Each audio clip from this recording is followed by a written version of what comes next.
भारत माता शिव शक्ति अवतार ओम मंडली सच्ची गीता मुरली। ओम पिताश्री शिव बाबा याद है। आज है 10/9/2025 प्रातः क्लास। रिवाइज डेट है 26/4/1968। ओम नमः शिवाय। आज बाबा ने कहा, समझदार बच्चे। जी बाबा, बाप कहते हैं अंधश्रद्धा वाली भक्ति के शास्त्र तो बहुत सुने हैं। भक्ति तो आधा कल्प की, अभी तो संगम युग है। अब बाप आकर एक्यूरेट ज्ञान सिखलाते हैं। गायन है, भगवान आकर फल देते हैं जीवन मुक्ति का। यह बातें समझकर औरों को समझाना है। बाप बच्चों को समझाते हैं, तुम्हारा फर्ज है बाप का शो करना।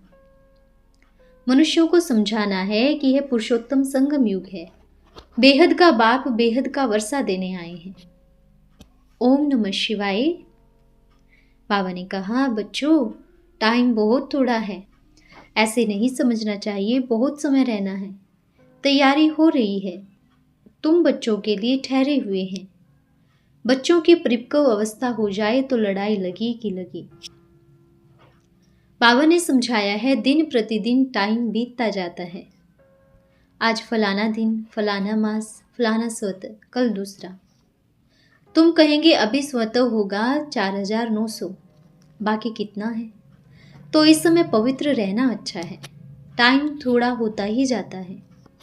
पुरानी दुनिया खत्म होनी है, नई दुनिया के लिए तैयारी करनी है। तुम संगम युग पर पुरुषार्थ करते रहते हो तो अटेंशन दो। कहाँ कहाँ से बच्चे आते हैं। वहाँ तो बगलों के झुंड में जाते हैं। यहाँ के 7-8 रोज भी तुम्हारी बहुत कीमती हैं। यहाँ नशा चढ़ा ही रहता है। हम बाप दादा के पास रहते हैं। इनसे ऊंच परिवार और कोई होता नहीं। ऊंचते ऊंच है ही ब्राह्मणों का परिवार। बच्चों को अथाह अपार खुशी होनी चाहिए। बुद्धि से काम लो। जिसको ऊंचते ऊंच बाप पढ़ाते, उनको खुशी का पारा कितना चढ़ा रहना चाहिए। जानते हैं बाबा तो हर 5000 वर्ष बाद आकर हमको पढ़ाते हैं। माया खुशी का पारा उतार देती है। बाप तो कोई तकलीफ नहीं देते, सिखलाते हैं ऐसे है, कोई मेहनत नहीं। याद में रहो तो आत्मा को बल मिलेगा। देवताएं भी ब्राह्मणों के भोजन को याद करते हैं, क्योंकि तुम बाप से योग रखते हो। देवताएं थोड़े ही बाप से योग रखते हैं। तुम ब्राह्मण ही ऊंच हो, ये कोई भी नहीं जानते। बाप जीते जी मरने की युक्ति सिखाकर जाते हैं। वापस तो जाना है सभी को। सभी पतित हैं। पावन बनने बगैर जा नहीं सकते, इसलिए पतित पावन को बुलाते हैं। क्योंकि पावन दुनिया में होते ही थोड़े हैं जो पावन बनते हैं। बाकी तो जो पावन नहीं बनते वह खत्म हो जाएंगे। बाप आते हैं इतने सभी करोड़ों को विनाश करने। पतित पावन को बुलाते ही हैं, हमको पावन बनाकर नई दुनिया में ले चलो। तो आत्माएं ही जाएंगी ना। सतयुग में होते ही थोड़े, बाकी इतने करोड़ मनुष्य विनाश हो जाते हैं। शंकर द्वारा विनाश नहीं, बॉम्ब्स और नेचुरल कैलेमिटीज से विनाश होना है। तुम बच्चों को याद से सतो प्रधान बनना है। जितना पावन बनते हो उतना ऊंच पद पाएंगे। म्यूजियम व प्रदर्शनी में समझाना है, क्योंकि सभी हैं बेसमझ। यह तुम समझते हो कि यह है पुरुषोत्तम संगम युग। समझदार तो सिर्फ तुम ही हो, तो तुमको समझाना पड़ता है। यह पुरुषोत्तम संगम युग है। सबसे जास्ती सर्विस स्थान है म्यूजियम। वहाँ बहुत आते हैं। अच्छे सर्विसेबल बच्चे भी बहुत कम हैं। सर्विस स्टेशन तो सभी सेंटर्स हैं, परंतु दिल्ली में स्पिरिचुअल म्यूजियम है। पूछते हैं, आप भारत की क्या सेवा कर रहे हो? भगवानुवाच है ना, यह जंगल है। तुम संगम युग पर हो, न फॉरेस्ट के हो न गार्डन के हो। अभी गार्डन में जाने के लिए पुरुषार्थ कर रहे हो। अभी इस रावण राज्य को राम राज्य बना रहे हो। तुमसे पूछते हैं, इतना खर्चा कहाँ से आता है? बोले, यह तो हम बच्चे ही करते हैं। राम राज्य की स्थापना हो रही है। तुम नहीं जानते हो हम क्या कर रहे हैं? आकर समझो हम क्या कर रहे हैं। एम ऑब्जेक्ट क्या है? सॉवरेंटी को मानते नहीं, इसलिए सौरन को भगा दिया।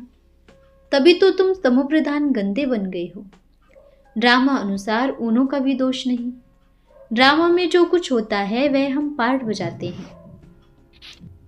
कल्प कल्प यह पार्ट चलता है बाप द्वारा स्थापना का। खर्चा भी तुम बच्चे ही करते हो। अपने लिए राजधानी स्थापन कर रहे हो, और तो किसको पता भी नहीं है। तुम्हारा नाम मशहूर है, अनोन वायरस। अनोन वायरस कब होती नहीं है। अनोन वायरस तो बहुत हो न सके। सिपाही लोग का तो सारा रजिस्टर रहता है ना। ऐसा तो कोई हो न सके जिसका नाम नंबर न हो रजिस्टर में। अनोन वायरस तो तुम हो। तुम्हारा कोई रजिस्टर में नंबर नहीं, कोई हथियार पवार भी नहीं, जिस्मानी हिंसा तो है नहीं। योग बल से तुम विश्व पर जीत पहनते हो। ईश्वर सर्वशक्तिवान है ना। याद से तुम शक्ति ले रहे हो। सतो प्रधान बनने के लिए तुम बाप से योग लगा रहे हो। सतो प्रधान बने, फिर सतो प्रधान राज्य चाहिए, सो तो तुम स्थापन कर रहे हो। किसके मत पर? वह भी है गुप्त। निराकार को गुप्त भी कहा जाता है, जब तक आकर इनमें प्रवेश नहीं करते हैं। गुप्त उनको कहा जाता है जो है परंतु देखने में नहीं आता हो। शिव बाबा भी है ना, पर इन आंखों से नहीं देख सकते हो। तुम आत्माएं भी गुप्त, पाप भी गुप्त, उनसे तुम शक्ति ले रहे हो। बच्चे जानते हैं हम पतित से पावन बनते हैं। पावन में शक्ति होती है ना। सतयुग में पावन होंगे। उन्हों की ही 84 जन्मों की कहानी बाप बताते हैं। बाप से शक्ति ले, पवित्र बन, फिर से पवित्र दुनिया का राज्य भाग्य ले रहे हो। बाहुबल से कब कोई विश्व पर जीत पहन न सके। यह है योग बल की बात। वह लड़ते हैं, राज्य तुम्हारे हाथ में आता है। तुम्हारी है सारी योग बल की बात। सर्वशक्तिवान बाप है, उनसे शक्ति मिलनी चाहिए। यहाँ बैठे हो तो तुम बाप को और रचना के आदि मध्य अंत को जानते हो। तुम जानते हो हम सुदर्शन चक्रधारी बन रहे हैं। कोई को स्मृति है, कोई को नहीं, सभी को नहीं रहती। यह स्मृति होनी चाहिए। सृष्टि के आदि मध्य अंत, रचयिता और रचना को हम जानते हैं। तुम बच्चों को ही नॉलेज मिलती है, बाहर वाला तो कोई समझ न सके, इसलिए बुलाया नहीं जाता है। पतित पावन बाप को सभी पुकारते हैं, परंतु अपन को पतित समझते नहीं हैं। ऐसे ही तोते मिसल बोलते रहते हैं। यह भी नहीं जानते पावन दुनिया और यह पतित दुनिया है। गाते रहते हैं पतित पावन सीताराम। सभी हैं ब्राइड्स, बाप है ब्राइड ग्रूम। वह आते ही हैं स्वर्ग की सदगति करने। तुम बच्चों को श्रृंगार कराते हैं। तुमको डबल इंजन मिली है ना। ऊंचते ऊंच चढ़ाई होती है तो 2 लगाते हैं। बाप बड़ी इंजन है, रोल्स रॉयल्स। रोल्स रॉयल्स में इंजन बड़ी अच्छी होती है। बाप भी ऐसे ही हैं। कहते हैं हे पतित पावन आओ, हम सभी को ले जाओ। पतित को पावन बनाकर साथ में ले जाओ। तुम बैठे हो बिगैर झांझ बजाए, तकलीफ की कोई बात नहीं। बाप को याद करते रहो, जो मिले रास्ता बताते रहो। बाप कहते हैं मेरे जो भक्त हैं, लक्ष्मी नारायण के भक्त, कृष्ण के भक्त हो, राम के भक्त हो, उनको यह दान देना, व्यर्थ नहीं गवाना। पात्र को ही दान दिया जाता है ना। पतित मनुष्य तो पतितों को दान देते रहते हैं। पतित को दान देने से पतित ही बनेंगे, और ही कदम नीचे उतरना पड़ता है। अभी तुम समझते हो। ड्रामा प्लान अनुसार बाप खुद आकर समझाते हैं।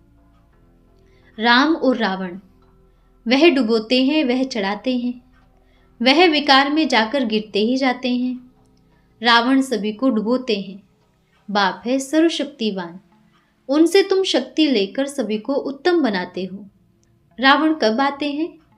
वह भी संगम होगा त्रेता और द्वापर का। वह दिन, वह रात, ब्रह्मा का दिन रात, यह अक्षर शास्त्रों में है। सुनाते भी है ज्ञान ब्रह्मा का दिन, भक्ति ब्रह्मा की रात। ज्ञान कितना समय, भक्ति कितना समय चलती है, वह भी समझते नहीं। तो ये सभी बातें समझकर फिर समझाना है। मुख्य बात है बेहद के बाप को याद करो। बेहद का बाप आते हैं तो पुरानी दुनिया का विनाश होता है। महाभारत लड़ाई कब लगी? जब मैंने राजयोग सिखाया था। समझ में आता है नई दुनिया का आदि पुरानी दुनिया का अंत है। दुनिया तो घोर अंधियारे में पड़ी है, अभी उनको जगाना है। आधा कल्प सोए पड़े हैं। बाप समझाते हैं अपन को आत्मा समझ भाई भाई को देखो। भाई को ज्ञान दो तो तुम्हारी वाणी में ताकत भरेगी। आत्मा ही पावन और पतित बनती है। आत्मा पावन बनती है तो शरीर भी पावन मिलता है। अभी तो मिल न सके। पवित्र तो सभी को बनना है, कोई योग बल से, कोई सजा से। मेहनत ही है याद की यात्रा में। बाबा बार बार समझाते रहते हैं, बच्चों को प्रैक्टिस भी कराते हैं, सिखलाते हैं कहाँ भी जाओ तो बाप की याद में जाओ। जैसे पादरी लोग शांति में क्राइस्ट की याद में जाते हैं, वे क्राइस्ट को याद करते हैं। पोप भल बड़ा है परंतु क्राइस्ट को याद करते हैं। यहाँ भारतवासी तो अनेकों को याद करते रहते हैं। बाप कहते हैं एक के सिवाय और कोई को याद न करो। बेहद के बाप से मुक्ति जीवन मुक्ति का वर्षा का हम हकदार हैं। सेकंड में जीवन मुक्ति तो मिलती ही है। सतयुग में सभी जीवन मुक्त थे, कलयुग में सभी जीवन बंधन में है। ये किसको भी पता नहीं है, न शास्त्रों में है। इसलिए बाप कहते हैं भक्ति के शास्त्र सुनो ही नहीं। भक्ति तो आधा कल्प की, अभी तो संगम युग है। बाप आकर ज्ञान सिखलाते हैं। गायन है भगवान आकर फल देते हैं जीवन मुक्ति का। यह बातें समझकर औरों को समझाना है। बाप बच्चों को समझाते हैं, बच्चे फिर बाप का शो करने चारों तरफ चक्कर लगाते रहते हैं। तुम्हारा फर्ज है, मनुष्य मात्र को यह मालूम होना चाहिए, यह पुरुषोत्तम संगम युग है। बेहद का बाप बेहद का वर्षा देने आए हैं। बाप कहते हैं मामेकम याद करो तो सभी पाप कट जाएंगे। यह है सच्ची गीता जो बाप समझाते हैं। वह भक्ति मार्ग की गीता पढ़ते पढ़ते यह हाल हुआ है। मनुष्य मत से कैसे गिरे हैं और भगवान के मत से तुम वर्षा ले रहे हो। मूल बात बाप समझाते हैं, उठते बैठते चलते फिरते बाप को याद भी करते रहो और परिचय भी देते रहो। बैज तो है ना, फ्री देने में हर्जा नहीं है, परंतु पात्र देखकर देना है। तमो प्रधान से सतो प्रधान बनने की युक्ति बाप ही बतलाते हैं। बाप बच्चों को उल्हाना देते हैं, तुम लौकिक बाप को भी याद करते हो, पारलौकिक बाप को भूल जाते हो, लज्जा नहीं आती? तुम पवित्र प्रवृत्तिग्रस्त व्यवहार में थे, फिर अभी पवित्र बनना है। तुम भगवान के स्टूडेंट भी हो। अपने अंदर देखो कहाँ बुद्धि भटकती तो नहीं है। बाप को कितना समय याद किया। वह गटर वैशाल्य में ले जाते हैं, बाप शिवालय में ले जाते हैं। बाप समझाते हैं और संग तोड़ो और एक संग जोड़ो, भूल नहीं करनी है। यह भी समझाया है भाई भाई की दृष्टि से देखो तो देह नहीं देखेंगे, दृष्टि बिगड़ेगी नहीं। मंजिल है ना, यह ज्ञान अभी ही तुमको मिलता है। भाई भाई तो सभी कहते हैं, मनुष्य कहते हैं ब्रदरहुड। यह तो ठीक है, परमपिता परमात्मा के हम संतान हैं, फिर यहाँ क्यों बैठे हैं? बाप स्वरूप की स्थापना करते हैं तो ऐसे ऐसे समझाते उन्नति को प्राप्त करते रहो। बाप को सर्विसेबल बच्चियां बहुत चाहिए। सेंटर्स खुलते जाते हैं, समझते हैं बहुतों का कल्याण होगा, परंतु सेंटर संभालने वाले भी चाहिए। सर्विसेबल अच्छी महारथी चाहिए। टीचर्स में भी नंबरवार है ना, म्यूजियम में भी बहुत अच्छी अच्छी चाहिए। बाप कहते हैं जहाँ लक्ष्मी नारायण का मंदिर हो, शिव का मंदिर हो, गंगा का कंठा हो, जहाँ भीड़ भी होती हो, वहाँ सर्विस करनी है। समझाओ तुमने कोषघर खोला है। भगवान कहते हैं काम महाशत्रु है। माया बहुत पॉइंट से हरा देती है। काम की पॉइंट से तो की कमाई चट हो जाती है। लोभ से क्रोध से की कमाई चट नहीं होगी। काम महाशत्रु है तो एकदम तुमको गिरा देती है। क्रोध तो सेकंड नंबर दुश्मन है, इनसे तुम पतित नहीं बनते हो। क्रोध का हल्का भूत है, काम बड़ा ही भारी भूत है, उन पर ही जीत पानी है। काम पर जीत पाने से तुम जगत जीत बनेंगे। लक्ष्मी नारायण जगत जीत थे ना, तो तुमको भी इन जैसा जगत जीत बनना है। तुम फिर यह कास्कर बनाकर देते हो। यह तो तुम पाप आत्माएं हो, क्योंकि तुमने बनाकर दिया है। ऐसे ऐसे समझाकर होल उनसे लो। पहले किराया दे, फिर समझते समझते आपे ही दे देंगे। वह समझते हैं पुण्य का काम है, और तुम समझाते हो यह पाप का काम है। उन्हों को चिट्ठी लिख समझाओ तो होल तुमको मिलेंगे। श्रीमत पर पुरुषार्थ करना है। यहाँ तुम ईश्वर के घर में हो, 7 रोज भट्टी में रहते हो, ईश्वरीय परिवार के साथ रहते हो। सन्यासी घर बार छोड़कर भी आकर घर में बैठते हैं। तुम बच्चों को समझाना चाहिए, अपने हमजिन्स को जो निर्वत्य मार्ग वालों को गुरु बनाया है। वह तो अर्फन बनाते हैं, उनके तुम पांव चूमते हो। लज्जा नहीं आती? तुम्हारे हमजिन्स को ऑर्फन बनाकर जाते हैं। बच्चों को बहुत खड़ा होना चाहिए। अच्छा, रूहानी बच्चों को नमस्ते। हम रूहानी बच्चों की रूहानी माता पिता बाप दादा को याद प्यार, शुभ प्रभात और नमस्ते बाबा, नमस्ते। धन्यवाद बाबा, धन्यवाद। आज का वरदान है नमन योग्य भव। नमन अर्थात झुकना। तो जब नमेंगे तभी नमन योग्य बनेंगे। ऐसे नहीं समझो कि हम तो सदैव झुकते ही रहते हैं, लेकिन हमारा कोई मान नहीं, और जो झुकते नहीं झूठ बोलते रहते हैं उनका ही मान है। नहीं, यह अल्पकाल का है। लेकिन अब दूरादेशी बुद्धि रखो। यहाँ जितनों के आगे झुकेंगे अर्थात नम्रता के गुण को धारण करेंगे तो सारा कल्प ही सर्व आत्माएं आपके आगे नमन करेंगी। सत्युग त्रेता युग में रिगार्ड से कांध से नहीं मन से झुकेंगे, और द्वापर कलयुग में कांध से झुकेंगे। अच्छा, ओम नमः शिवाय।